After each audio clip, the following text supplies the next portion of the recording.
De quoi William Mallet est-il le nom? C'est la question qui est dans tous les esprits depuis la fusillade de vendredi qui a frappé de plein fouet la vie de 3 Kurdes et en a blessé 3 autres. Tueurs racistes, fous, retournés par les Turcs ou pauvres types qui pètent les plombs?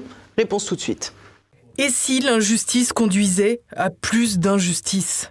5 jours après la fusillade de la rue d'Enghien à côté du centre culturel kurde où 3 personnes ont perdu la vie, on en sait un peu plus sur le seul et unique suspect.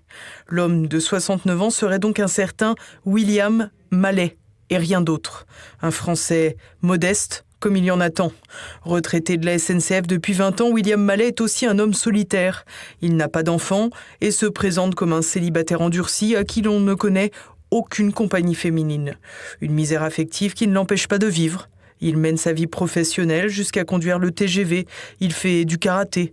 William Mallet est ordinaire. Un Français ni turc, ni retourné par les Turcs. La mère du retraité écarte d'ailleurs cette thèse totalement.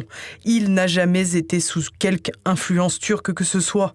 Une rumeur agitée par un pan de la communauté kurde très politisée par l'influence du PKK, le Parti des travailleurs du Kurdistan. Et on peut bien le comprendre dans la mesure où le contexte entre la Turquie et le PKK est particulièrement explosif. En effet, rien n'est pire que de voir tomber 3 de ses camarades pour une prétendue vengeance meurtrière et injuste, incompréhensible. Une sorte de hasard macabre qui ne cadre pas avec l'engagement souvent radical des Kurdes. Lors de la perquisition de sa chambre vendredi soir, quelques heures après le drame, les parents de William Mallet, nonagénaires, ont dit un dernier au revoir à leur fils, sonné par le crime qu'on venait de leur rapporter. Entouré de policiers, William Mallet, le visage tuméfié par sa neutralisation par des clients d'un salon de coiffure sur les lieux du crime, leur aurait avoué qu'il n'avait là que ce qu'il méritait. Il a expliqué avoir prévu de se suicider après sa sortie meurtrière, dont l'objectif était, selon lui, de s'en prendre à des étrangers extra-européens et pas particulièrement kurdes. Il n'aura pas eu le temps ou le courage de se tuer. William Mallet était connu des services de police. Il était même sorti de la prison de la Santé le 12 décembre dernier. Libéré sous contrôle judiciaire, après 1 an de détention provisoire pour avoir attaqué des tentes de clandestins et blessé 2 individus dans le 12e arrondissement avec un sabre. Une affaire qui aurait déjà dû alerter les autorités sur une possible dérive psychologique. Ses parents, eux, le voient transformé par la prison et un sentiment d'injustice prégnant. D'un profil taiseux et réservé selon son père, William Mallet aurait en effet été marqué par un cambriolage survenu à son domicile en 2016. 3 hommes, maghrébins, s'introduisent chez lui à Livry-Gargan, en Seine-Saint-Denis. Le propriétaire des lieux blesse alors gravement 2 des 3 voleurs au cou et à la tête. Quand la police arrive, elle découvre chez cet homme qui a servi chez les paras pour son service militaire un véritable arsenal comprenant des armes pour lesquelles il ne détient aucun permis.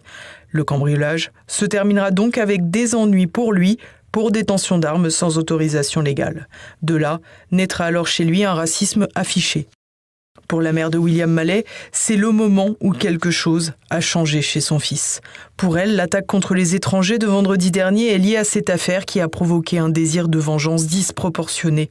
À plus forte raison que le cambriolage a eu de récentes suites. En effet, les 2 cambrioleurs blessés ont récemment décidé d'attaquer William Mallet au civil pour lui réclamer 30 000 € de dommages et intérêts chacun. Et non, ce n'est pas une plaisanterie. Et l'État, à sa façon, participe à ce spectacle hallucinant qui fait légèrement douter en la fameuse justice de son pays. Le père du suspect a d'ailleurs clairement énoncé que son fils n'a jamais pu accepter d'être poursuivi pour ces violences alors qu'il répondait à l'intrusion de 3 hommes chez lui, ce qui peut assez facilement être considéré comme de la légitime défense.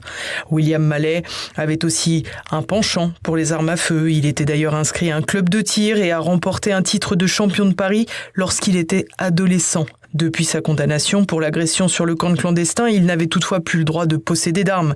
Ça ne l'empêchera pas de pouvoir tuer 3 personnes innocentes avec un Colt 45. Le 17 décembre dernier, il s'était d'ailleurs rendu sans aucun problème dans son club de tir des Yvelines. Il y avait appris alors la mort de 4 de ses camarades pendant l'année de détention. L'information le terrasse et ses parents le voient encore plus taciturne que de coutume. Il ne s'inquiète pas pour autant, il partage même une partie de Scrabble la veille de la fusillade.